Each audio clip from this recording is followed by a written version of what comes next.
Hello YouTubers, this is the Noobifier and welcome to part 2 of a series talking about using TrackIR within Star Citizen. This is how to set your profile to get the most out of aiming weapons. If you haven't seen part 1, I have it linked on the screen and I'd ask you to start there. Let's begin. TrackIR is a very precise device capable of changing your point of view when aiming gimbals. Like any other new skill, it takes time to get proficient and it works best once configured to suit your personal preferences. With TrackIR, you have full control over the ratio between your head view angle and the view angle in game. The ratios are set by the user in the advanced section of the TrackIR software. You can adjust them manually or import them from a file. A perfect 1-to-1 ratio would translate your view exactly to match your head movement. 1 degree of physical movement results in 1 degree of view movement. This sounds great, however, in reality, you can only comfortably move your head 30 degrees from center without struggling to see the screen. So that means a 1-to-1 ratio would limit your in-game view to only 30 degrees. A flat 2-to-1 ratio would move 60 degrees for 30 degrees. The higher this ratio, the less immersive the experience is and the harder it becomes to be precise. Today we're setting curves for aiming guns. When configuring the curves to get the most out of aiming, you want to set yourself to have the best control. Star Citizen is a skill-based game, and even when the netcode is perfect, you have a very small aim area where your shots will land. After months of using it, my aiming profiles usually start below 1-to-1 for the middle area of the screen. This means that I actually need to move my head more than the resulting change in view. Setting to 0.5 would require 20 degrees of physical movement for only 10 degrees of in-game view. Don't forget, we're trying to aim guns, so control is key.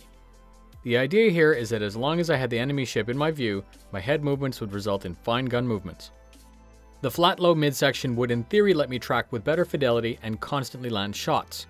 Practice, familiarity, and adjustments will get you the best results out of your hardware. I ended up with a speed of 1, a smooth of 3, and the center of the curve at 0.8 for my personal taste. By default, all head motions are translated into the game. 3 rotations and 3 translations, also known as 6 DOF or 6 degrees of freedom. It was cool at first, but when it came time to actually aim, I had better success deactivating all except pitch and yaw. Luckily, the software will also allow us to input a variable or progressive curve to fine-tune the experience. On a flat profile, the movement is consistent and predictable. Moving this entire line upwards will result in a more aggressive change of view. This needs to be set for both horizontal and vertical, but I recommend making them the same to prevent unexpected behavior. By enabling mirror, you can edit both sides of the curve at the same time. I want to talk about U and V-shape profiles. These result in a dynamic or variable rate of change.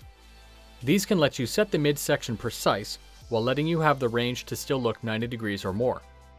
Each dot can be clicked and moved manually, or a direct number value can be entered.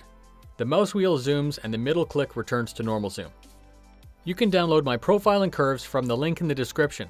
I would start in the center with a 0.8 ratio all the way to 15 degrees of motion. From there, it might be sufficient to have a straight linear shot. This would allow you to still see a wide field of view.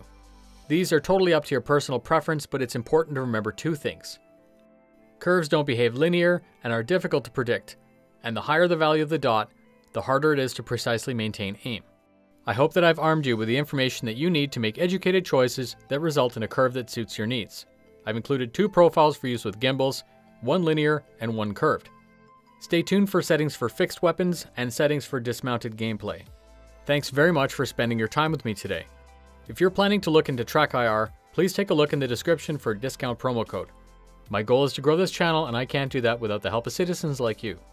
Please help me help the community by linking this video series to a friend or org mate. Fly safe, and I'll see you in the verse.